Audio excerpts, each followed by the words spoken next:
Bollywood actor Salman Khan साल 2011 में उनकी एक फिल्म आई थी और नाम था बॉडीगार्ड। फिल्म तो बहुत हिट रही, लेकिन फिल्म की रिलीज के कुछ दिन पहले सलमान को एक सर्जरी करानी पड़ी थी। सर्जरी एक बीमारी की जिसमें करंट लगने जैसा दर्द होता है, चेहरा एकदम झन्ना सा जाता है। इस बीमारी का नाम है ट्राइजेमिनल न्यूरोलॉजिया और ये एक बहुत ही दर्दनाक बीमारी है। कहने का मतलब है इसमें बर्दाश्त के बाहर दर्द होता है। पहले के समय में इस बीमारी का कोई इलाज ही नहीं था। इस बीमारी में इतना दर्द होता है कि लोग अपनी जान लेना चुनते थे। इसी वजह से इस बीमारी का नाम सुसाइड डिजीज पड़ गया। मगर अब इस सुसाइड डिजीज का इलाज मौजूद है। सर्जरी के बाद सलमान खान भी एकदम ठीक हो गए हैं। आज सेहत के इस एपिसोड में हम इसी दर्दनाक बीमारी और इसके इलाज पर बात करेंगे।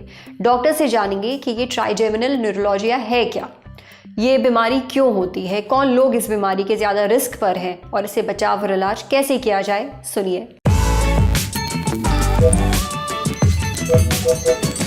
Brought to you by Sensodyne K। बस पैक नहीं है। SLS पैराफिन और दूध का करंट भी कौन तो लाइफ का करंट ऑन कुछ भी तो ट्राई करके देख ले। Sensodyne K toothpaste for sensitive teeth. It is basically ये एक तरह का दर्द होता है जो आपके चेहरे के ज्यादातर एक तरफ आता है। ये बहुत ही शार्प तीखा पेन होता है, जैसे करंट का झटका लगा हो आपको। ज्यादातर ये लोअर हिस्से में, जबड़े के नीचे के हिस्से में, बीच में चेहरे के, या ऊपर, या सारे पूरे चेहरे पे हो सकता है। ये ज्यादातर कुछ सेकंड्स के लिए होता है, लेकिन जब ये होता है तो ये बहुत ही तीव्र होता है और बहुत हाई इंटेंसिटी का पेन होता है, मतलब बहुत तेज पेन होता है। ज्यादातर मरीज जो भी कर रहे होते हैं वो रुक जाते हैं, या तो गाड़ी साइड में लगाना पड़ती है, या कई बार चीजें हाथों से गिर जाती हैं। ये पेन बहुत ज्यादा सीवियर होने के कारण जब इसका इलाज नहीं था, काफी मरीज जो इससे ग्रसित होते थे वो सुसाइड कर लेते थे। इसलिए इसको सुसाइड डिजीज भी कहा जाता था। अब इलाज, रेगुलर इलाज होने के कारण, लोगों में जागरूकता बढ़ने के कारण और इस बीमारी का टाइम पे पता लगने के कारण इसका इलाज संभव है। इसलिए आजकल ये सुसाइड रेट्स ऑलमोस्ट ना के बराबर हैं अगर हम इस बीमारी को टाइम पे पकड़ लेते हैं। इसका नाम है ट्राइजेमिनल न्यूरोलजिया, मतलब कि जो आपकी नस है, जो चेहरे की नस है, जो चेहरे की नस जो सेंसेशन लेके जाती है ब्रेन तक, टच की नस है, उसको कहा जाता है ट्राइजेमिनल नर्व। और न्यूरोलजिया वर्ड जो है उसका मतलब है नर्व के अंदर कोई भी पेन हो या नर्व के डिस्ट्रीब्यूशन में पेन हो, उसको न्यूरोलजिया किया जाता है। तो अगर आप इसको ब्रेक करेंगे तो ट्राइजेमिनल नर्व के डिस्ट्रीब्यूशन में जो पेन होता है उसको ट्राइजेमिनल न्यूरोलजिया कहा जाता है। अब ये पेन होता क्यों है? इसका मुख्य कारण होता है जहां से ये नस, चेहरे की नस जहां से ब्रेन से निकल के चेहरे पे आती है, उस पर्टिकुलर जगह पे जहां ब्रेन से निकलती है वहां पे खून की नस उस पर हमारे ट्राइजेमिनल नस पे फंस जाती है, जिसको हम मस्कुलर लूप कहते हैं इंग्लिश में। तो ये उस लूप के नस के फंसने के कारण बार बार जो हृदय की धड़कन होती है, जिसको पल्सेशंस कहते हैं, उसके कारण वाटर हैमर इफेक्ट या हैमरिंग इफेक्ट के कारण ये नस डैमेज होने लगती है।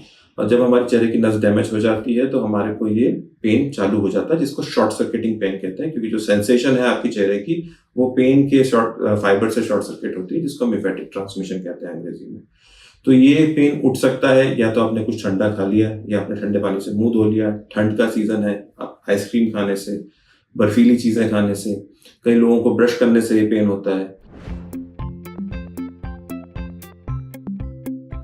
ज्यादातर केसेस में हमारे को मुख्यतः इसका कारण तो पता नहीं होता कि ये क्यों होता है और किस किस को होता है, लेकिन कुछ ऐसी बीमारियां हैं या कुछ ऐसे कारण है, केवल वस्कुलर लूप ही नहीं, कुछ और भी कारण हो सकते हैं, जैसे आपके ब्रेन में उस जगह पे जहाँ पे नस से कोई ट्यूमर हो जाए, या कुछ ऐसी बीमारियां जैसे मल्टीपल स्क्लेरोसिस से बहुत ही रेयरली दोनों तरफ चेहरे पे दर्द हो सकता है। तो उन बीमारियों के बारे में पता लगा कि उनका ट्रीटमेंट करने के कारण ये काफी हद तक रिलीफ हो सकता है। जब आप हमारे पास में आते हैं तो एग्जामिनेशन के बाद या हिस्ट्री लेने के बाद हमको पता पड़ता है कि ये शायद आपको बीमारी हो सकती है, तो आपका एक एमआरआई किया जाता है। एमआरआई में हम नर्व की पाथ को देखते हैं, मतलब नस कहाँ से निकल रही है और वो फ्री है कि नहीं, कहीं उसमें कोई कंप्रेशन तो नहीं है। तो ये पता करने के बाद में हम फिर उसका ट्रीटमेंट चालू करते हैं। ट्रीटमेंट मुख्यतः हम 3 भागों में बांटते हैं। पहला तो मेडिसिन, जो हमारी फर्स्ट लाइन ट्रीटमेंट है। ये दवाइयां नॉर्मली एंटी कन्वर्जेंट्स की कैटेगरी में आती है। ये नसों को शांत करती हैं, तो ये दर्द को कंट्रोल करने में काफी कारगर होती है। ज्यादातर पेशेंट्स दवाई खाने से ये दर्द को दबा के रख सकते हैं। दूसरा होता है ऑपरेशन। उन केसेस में जहां पे नस फंसी हुई है, या ट्यूमर है, या ऐसी कोई चीज है जिसको हटा के परमानेंटली आपको रिलीफ दिया जा सकता है, तो ऐसे में सर्जरी करी जाती है। बीच का ऑप्शन है रेडियो फ्रीक्वेंसी एब्लेशन या सुई डाल के नस को जला देना या सुई डाल के बलून कंप्रेशन कर देना, जो परक्यूटेनियस टेक्निक है जिसमें आप जगे रहते हैं, ये उनके लिए ज़्यादा अच्छी टेक्निक है जो उम्र दराज है या सर्जरी नहीं झेल सकते हैं, या जिनको कोई ऐसे कारण है जिनके कारण सर्जरी पॉसिबल नहीं है, या फिर एमआरआई में आपके कुछ भी नहीं है, आपको कोई कंप्रेशन नहीं है लेकिन आपको फिर भी ट्राइजेमिनल न्यूरैल्जिया है, उन केसेस में हम ये कर सकते हैं। ये भी टेम्पररी है, कुछ दिनों बाद ये पेन वापस आ सकता है, तो ये हमारे को ध्यान रखना पड़ता है कि हम ये कब कर रहे हैं, उसका क्या उचित है। It is not a treatment, it might be a temporary major but it might not cure your disease. मतलब ये क्योर नहीं है, क्योर का चांस सबसे ज्यादा सर्जिकल उसमें। अब सेकंड क्वेश्चन आता है क्या ये सर्जरी सेफ है? Answer is yes, nowadays it is very safe surgery. इसको माइक्रोवस्कुलर डिकम्प्रेशन कहा जाता है। ये बहुत ही छोटे कट से होती है, माइक्रोस्कोप के द्वारा होती है, आजकल एंडोस्कोप के द्वारा भी ये सर्जरी की जाती है केसेस में। चेहरे के पीछे, कान के पीछे एक छोटा सा कट आता है, वहां से जाके जो नस है और जो खून की नस है, ट्राइजेमिनल नर्व और खून की नस के बीच में हम एक सॉफ्ट मटेरियल लगाते हैं, टेफ्लॉन मटेरियल लगा के पल्सेशंस को हम दूर कर देते हैं। तो ऑफेंडिंग आर्टरी है या ऑफेंडिंग खून की नस है, हम उसको दूर कर देते हैं ताकि आपकी नस को रिकवर होने का टाइम मिल जाए। इससे 90% से ज्यादा रिलीफ मिलने के चांसेस होते हैं और ये परमानेंट क्योर का एक बहुत अच्छा उपाय है। अगर आपको चेहरे के किसी भी हिस्से में भयानक दर्द होता है, कोई तकलीफ महसूस होती है, तो इसे इग्नोर मत करिए, तुरंत डॉक्टर से मिलिए। अब बढ़ते हैं सेहत के अगले सेगमेंट की तरफ, तन की बात। सर्दियों के मौसम में अर्थराइटिस के दर्द से कैसे राहत पाएं, जानिए डॉक्टर से।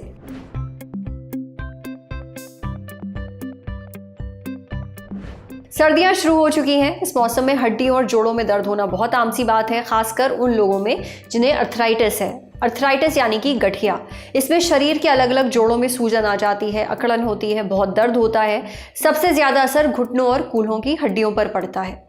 अब सर्दियों में अर्थराइटिस के दर्द से कैसे राहत पाई जाए, ये हमने पूछा डॉक्टर अखिलेश यादव से। डॉक्टर अखिलेश कहते हैं कि सर्दियों के मौसम में शरीर में खून का फ्लो कम हो जाता है, इससे जोड़ों में अकड़न आ जाती है, उनमें दर्द होने लगता है। इसलिए शरीर को गर्म रखिए, कपड़ों की ज्यादा परतें पहनिए। गर्म रहने से जोड़ों की अकड़न कम होगी। जरूरत पड़ने पर आप हीटिंग पैड का भी इस्तेमाल कर सकते हैं। सर्दियों में लोग एक्सरसाइज करना भी कम कर देते हैं, इससे मांसपेशियों में अकड़न आ जाती है, फिर जोड़ों पर जोर पड़ता है और दर्द बढ़ जाता है। इसलिए फिजिकल एक्टिविटी करना बहुत जरूरी है। आप बाहर जाकर या जिम में एक्सरसाइज करने के बजाय घर पर ही कसरत कर सकते हैं, स्ट्रेचिंग कर सकते हैं, योग या फिर प्राणायाम भी कर सकते हैं। इसके लिए फिजियोथेरेपिस्ट की मदद ली जा सकती है। अर्थराइटिस के मरीजों के लिए हेल्दी डाइट लेना बहुत ज़रूरी है। ऐसी चीज़ें खाइए जिनमें ओमेगा 3 फैटी एसिड हो, जैसे अखरोट, चिया सीड्स, अलसी के बीज और फैटी फिश।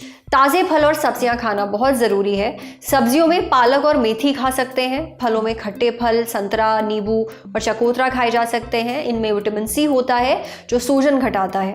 वहीं बेरीज जैसे कि ब्लूबेरी, स्ट्रॉबेरी और ब्लैकबेरी एंटीऑक्सीडेंट्स का बहुत अच्छा सोर्स है। एंटीऑक्सीडेंट्स हमारे सेल्स को नुकसान से बचाते हैं और लंबे समय तक चलने वाली जो बीमारियां हैं उनका रिस्क भी कम करते हैं। इसके अलावा डाइट में हल्दी, लहसुन और अदरक शामिल करिए, ये अंदरूनी सूजन दूर करते हैं। साथ ही ऐसी चीज़ें खाइए जिनमें कैल्शियम हो, जैसे कि दूध, दही, चीज़, पनीर और छाछ वगैरह। बीन्स, दालें, अंजीर, टोफू, सोयाबीन, संतरा, मखाना, राजमा और भिंडी भी खा सकते हैं। वहीं पानी खूब पीजिए, पानी जोड़ों में चिकनाई को कायम रखता है। सर्दियों में कम एक्सरसाइज और तला भुना ज़्यादा खाने से लोगों का वजन बढ़ जाता है, इससे जोड़ों पर जोर पड़ता है। इसलिए अपना वजन मत बढ़ने दीजिए।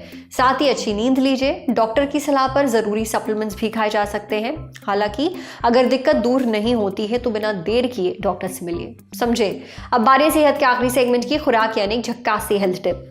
कैंसर पेशेंट्स को खाने में क्या खाना चाहिए और क्या नहीं, जानिए डॉक्टर से। कैंसर एक बहुत ही घातक बीमारी है। इसका सही वक्त पर इलाज होना बहुत ज़रूरी है। साथ ही ज़रूरी है एक अच्छी डाइट लेना। दरअसल कैंसर और उसका इलाज शरीर को बहुत कमज़ोर बना देते हैं। मांसपेशियां कमज़ोर हो जाती हैं। कई बार इलाज के कुछ साइड इफ़ेक्ट्स भी होते हैं। ऐसे में कैंसर पेशेंट्स को एक हेल्दी डाइट लेना बहुत ज़रूरी होता है। कैंसर के मरीजों की डाइट में क्या क्या होना चाहिए, ये हमने पूछा डॉक्टर मनदीप सिंह मल्होत्रा से। डॉक्टर मनदीप कहते हैं कि कैंसर के मरीज की डाइट कई चीज़ों पर निर्भर करती है, जैसे उसे कौन सा कैंसर है, क्या इलाज हो रहा है, सेहत कैसी है, वगैरह वगैरह। लेकिन कुछ चीज़ें हैं जो कैंसर के मरीज की डाइट में होनी ही चाहिए, जैसे कि प्रोटीन, ताकि मसल लॉस ना हो। इसके लिए अंडे, दालें, बीन्स, नट्स, बीज और मछली खाई जा सकती है। साथ ही ऐसी चीज़ें खानी चाहिए जिनका ग्लाइसेमिक इंडेक्स यानी कि GI कम हो। GI कम होना यानी उस चीज़ को खाने से ब्लड शुगर लेवल तेज़ी से नहीं बढ़ता है। ये इसलिए ज़रूरी है क्योंकि कम ग्लाइसेमिक इंडेक्स वाली चीज़ों से इंसुलिन लाइक ग्रोथ फैक्टर यानी कि IGF कंट्रोल में रहता है। दरअसल ये IGF कैंसर सेल्स को तेज़ी से बढ़ने और फैलने में मदद करता है। इसलिए लो ग्लाइसेमिक इंडेक्स वाली चीज़ें खाइए, जैसे कि साबुत अनाज, दालें, बीन, सब्जियां और फल। साबुत अनाज में कई चीज़ें शामिल हैं, जैसे ब्राउन राइस, इसमें फाइबर और एंटीऑक्सीडेंट्स होते हैं। आप ओट्स भी खा सकते हैं, ये इम्यूनिटी बढ़ाने में मददगार है। ज्वार खाया जा सकता है, ये सेल्स की मरम्मत में मदद करता है। ये एंटीऑक्सीडेंट्स और फाइबर का भी बहुत अच्छा सोर्स है। बाजरा खाया जा सकता है, ये शरीर की अंदरूनी सूजन घटाता है। अमरंथ खाया जा सकता है, ये कैल्शियम और प्रोटीन का अच्छा सोर्स है। डाइट में कीनुआ भी शामिल कर सकते हैं, इसमें प्रोटीन और सभी ज़रूरी अमीनो एसिड्स होते हैं, इसे पचाना भी आसान है। सब्जियों में बैंगन, गाजर, ब्रोकली, फूल गोभी, पत्ता गोभी, सरसों के पत्ते, शलजम और मूली खाई जा सकती है। वहीं फलों में ब्लूबेरीज, ब्लैकबेरीज और पपीता, आलू बुखारा और तरबूज खा सकते हैं। खट्टे फल ज़रूर खाइए, जैसे संतरा और चकोतरा। आप ताज़े फलों का जूस बनाकर भी पी सकते हैं। हालांकि ये ध्यान रखें कि सब्जियां और फल अच्छे से साफ़ हो, उनमें किसी भी तरह की गंदगी ना हो, ताकि इन्फेक्शन का खतरा ना रहे, क्योंकि कैंसर पेशेंट्स में इम्यूनिटी वैसे भी कमज़ोर होती है। तो जो भी खा रहे हैं वो अच्छे से पका हो, अधपका ना हो। डॉक्टर मनदीप आगे कहते हैं कि कैंसर के मरीज़ के लिए हाइड्रेशन बहुत ज़रूरी है, खासकर अगर कीमोथेरेपी, रेडिएशन थेरेपी या फिर इम्यूनोथेरेपी हो रही है। जब पर्याप्त मात्रा में पानी पिया जाता है तब शरीर से टॉक्सिन्स बाहर निकलते हैं, यानी शरीर की अंदरूनी गंदगी बाहर निकलती है। मरीज के लिए हेल्दी फैट खाना बहुत ज़रूरी है, इससे शरीर की अंदरूनी सूजन घटाई जा सकती है। हेल्दी फैट के लिए एवोकाडो, ऑलिव ऑयल, काजू और अखरोट खाया जा सकता है। साथ ही ऐसी चीज़ों से परहेज करें जिन्हें पचाना मुश्किल हो, जिनमें बहुत ज़्यादा मिर्च मसाला हो या जिनमें एसिड ज़्यादा हो, जैसे कि प्रोसेस्ड मीट, तली भुनी चीज़ें वगैरह। खाने में चीनी भी कम से कम होनी चाहिए। इसी तरह नमक और कैफीन भी कम लें। देखिए, कैंसर के मरीज जो भी खाएं, डॉक्टर की सलाह ज़रूर लें। बिना डॉक्टर की सलाह के कुछ भी अपने आप एक्सपेरिमेंट मत करिए। आप एक प्रॉपर डाइट चार्ट भी बनवा सकते हैं। आज सेहत पर इतना ही। अगर आप एक डॉक्टर हैं, हमसे कुछ शेयर करना चाहते हैं, तो जो email ID इस वक्त आपको अपनी स्क्रीन पर दिख रही है, उस पर हमें एक मेल भेज दीजिए। शुक्रिया।